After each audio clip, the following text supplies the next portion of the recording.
سنی لڑکا وہابی کی لڑکی سے نکاح کر سکتا ہے یا اور اگر نکاح پڑھانے والا وہابی ہو تو اس کا کیا؟ اصل میں مسئلہ پیچیدہ یہ ہے کہ ابھی یہ مسئلہ ہی واضح نہیں ہوا کہ سنی کون ہے وہابی کون ہے. سنی کون ہے وہابی کون ہے؟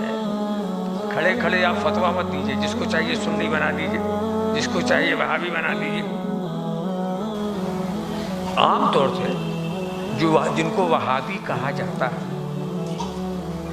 میرے نزدیک وہ زیادہ سے زیادہ درجے میں گمراہ ہے.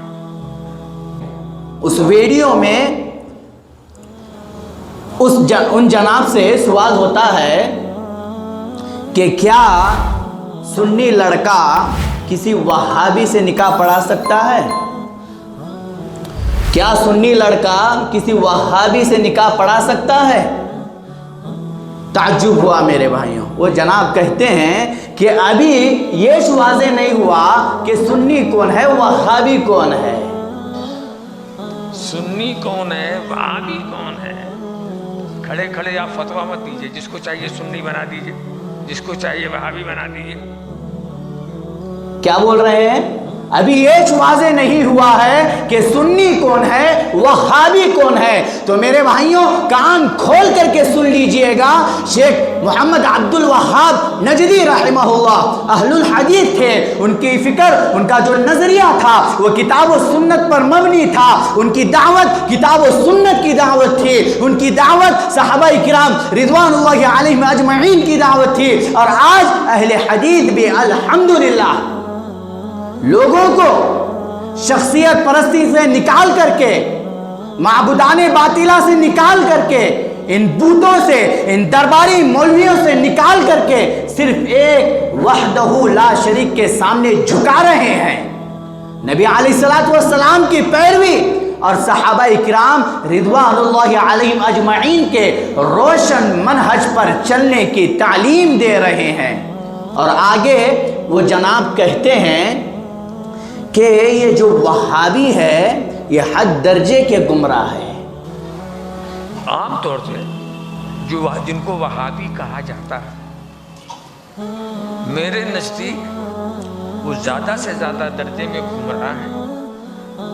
یہ جو وہابی ہے یہ حد درجے کے گمراہ ہے. اللہ اکبر کبیرہ. میرے بھائیوں ذرا کان کھول کر کے سن لیجئے گا. کائنات کے مسلمانوں, اگر ان کے نزدیک کتاب و سنت پر عمل کرنے والا, کتاب و سنت کا شہ سوار, کتاب و سنت کا دعوے دار, کتاب و سنت کی نشر و اشاعت کرنے والا, صحابہ کرام کے منہج کو پکڑ کر چلنے والا, صحابہ کرام کے منہج کی طرف دعوت دینے والا گمراہ ہے, تو ان کا یہ نشانہ صحابہ کرام رضوان اللہ علیہم اجمعین کی زندگیوں پر بھی لگ سکتا ہے.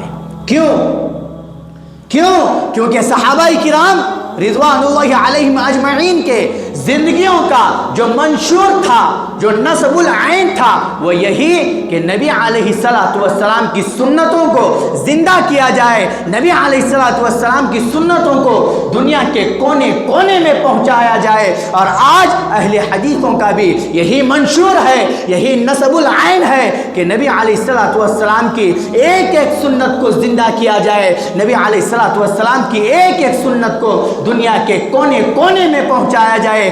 گلی گلی کا بچہ یہ کہے کہ ہمارا جینا, ہمارا مرنا صرف اس وحدہ لا شریک کے لیے ہے. یہ تو تم جھوٹے فتویٰ بازیاں کرتے ہو, جھوٹے قصے کہانیاں سنا کر کے امت کے بیڑے کو غرق کر رہے ہو. اگر تم امت کے شیرازے کو برقرار رکھنا چاہتے ہو تو اہل الحدیث سے جڑ جائے, جو خالص کتاب و سنت کا راستہ ہے. اور یہی راستہ حق ہے, یہی منہج نبوی ہے, یہی منہج صحابہ کرام ہے. یہ کچھ باتیں تھیں جو میں نے آپ لوگوں کے سامنے پیش کی ہے. اللہ تعالیٰ سے دعا کرتے ہیں کہ جو کچھ باتیں کہی گئی ہے الہ العالمین مجھے اور آپ کو اس پر عمل کرنے والا بنائے. آمین. وآخر دعوانا ان الحمدللہ رب العالمین.